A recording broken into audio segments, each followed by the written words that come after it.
Assalamu alaikum. This is Abdul Sattar with the Rising Stars. This is the second episode or part two of the same discussion focusing or Sahil Adeem's lecture on the Western culture or Muslim identity or identity and Western culture, whereby he was mainly addressing Australian Muslims and Western Muslims in general, or maybe Australian Muslim in particular.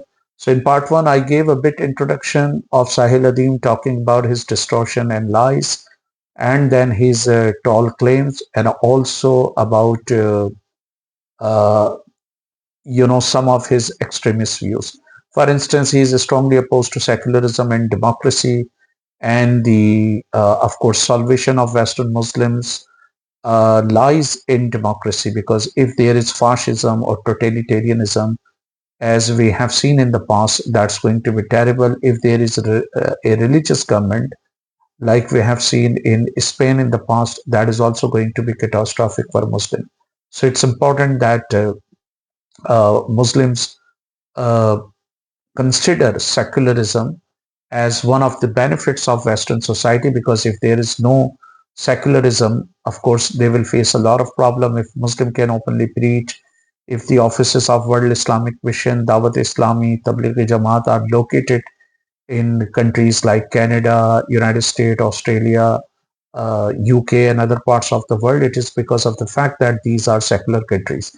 Had there been a religious government, had there been a Christian government like the one that we witnessed during 15th century, run by Isabella and Ferdinand, Muslim could not have dared to live, let alone practicing their religion or openly preaching it, or opening up, Islamic centers or mosque and others. Now let's discuss the interpretation of Sahil Adeem. For instance, like Maulana Maududi, he believes that women should be covered from head to toe, and this is one of the biggest issue, because far right are also taking up this issue that Muslim women are covered from head to toe, and they uh, equate it to oppression of women. Well, it's the personal choice, but on the other hand, it's not mandatory. Many people might argue. Some say that Parda was for the wives of Prophet Muhammad, peace be upon him, because his wife had a special status, and they could not marry, unlike other women after getting widowed, they could not marry. So that was one thing. But there are other who point out that the basic parda is the parda of the sense of modesty, the sense of purity, that you have pure thoughts in your mind, and it's not physical parda in that sense. Then some people say, even according to Shafi'i school of thought, that face and hands are not the part of aura, therefore they should be left. But people like Dr. Israr, Maulana Maududi, who are ideological in a way, teachers of Sahil Adeem, they firmly believe that women should be covered from head to toe. Now imagine women working under the sizzling temperature of 48 in Rahim Yar Khan, in Kashmir and other areas. How can they afford to put on shuttlecock in under such heat? So the real problem lies with the man. So it is man. That's why God has said, "Ghabbazun basar," that keep your eyes downcast. It means that you should not have negative thought in your mind. You should have pure thoughts. So if men have pure thoughts, of course women may not have to face problem, and they may not have to cover themselves from head to toe. So that is one of the interpretation that's given by different people. And then when he talks about secularism, that I have already told you. uh, I have done a detailed video tracing the ideological roots of Sahil Adeem's bigotry. If you go to video section, you can perhaps find that. Now, why does Sahil Adeem and other people do it? In Pakistan, India, and many other countries, religion has become the most successful business. If you look at these religious preachers, they are enjoying very luxurious life. You can look at some Indian Pandit or Indian Guru. They are traveling in the helicopter, and they are roaming about the world. They are having delicious foods while they are asking their own people to use, cow urine and all that. Similarly, Sahil Adeem and people like Dr. Zakir Naik also do that. They will tell you the scientific benefits of drinking urine. While these very people do not want to drink urine, they would never show, they would never come up stage or come online showing people that they are drinking urine to prove that its medical benefits. So the same thing is being done in India.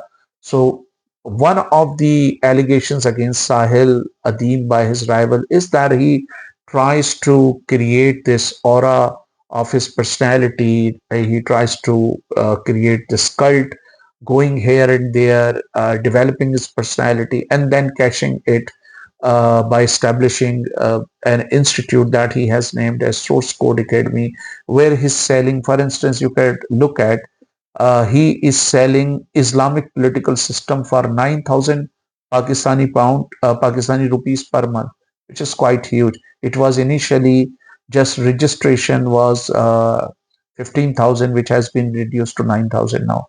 Arabic language is being sold for 34.9 $34.99 per month. Mathematics and science, physics, chemistry, bio, it starts at 49.99 per month. Emotional intelligence, it is being sold at 43, almost 45 pound. Teen mentorship starts at $60, sorry, per month, and Islamic Foundation is being sold for 7,000 pound. So if you look at many religious leaders in India, they are also doing that. In Pakistan, Maulana Tariq Jameel has his own brand. Junaid Jamshed used to sell out. So what they are trying to do, that first they create a religious atmosphere, then they try to sell their product.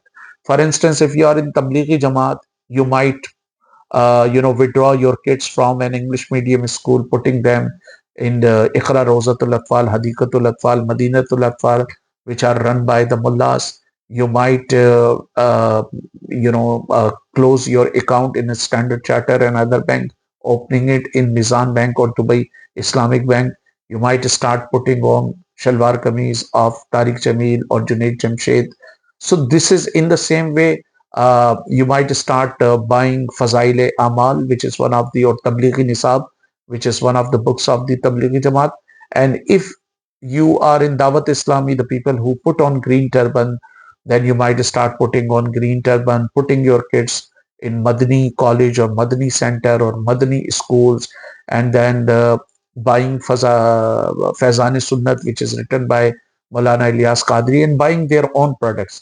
The same you could say in India. So Sahil Adeem has also been accused to use his personality, to use his popularity to cash in a way. He has set up this academy wherever he goes. He propagates about this academy. Now, if he's really interested in teaching kids in Pakistan, according to international, researchers, more than 25 million children are out of school. None of them has ever been offered any place at Sahil Adeem's academy. So what he is trying to do is to, his modus operandi seems to be that he blames parents for everything, telling them that they do not know parenting at all. And when they naturally would say, all right, what should be done? Then Sahil Adeem is there to help with the parenting. And of course, that's not going to be voluntary. Or you might put your kids in Sahil Adeem's academy, paying him in dollars or paying him in fee. In Pakistan, where wage of a laborer is hardly 40,000 or 45,000 or 50,000, imagine paying, $50 or $60 for one person. So there seems to be a clear what we call conflict of interest with Sahil Adeem going to different places, talking to people, engaging them, and then the end result is that he should be in a position to convince parents that they should admit their kids to his academy. So that is one of the things. So these are the two parts, but I have also done elsewhere the historical roots of Sahil Adeem's bigotry. If you want to watch that, just go to the video section, go to the name of the channel Rising Star, clicking the video section, and you can find I've done more than 200 videos on different topics. So this is all for now, and I will take leave now. This is Abdul Sattar from the Rising Stars.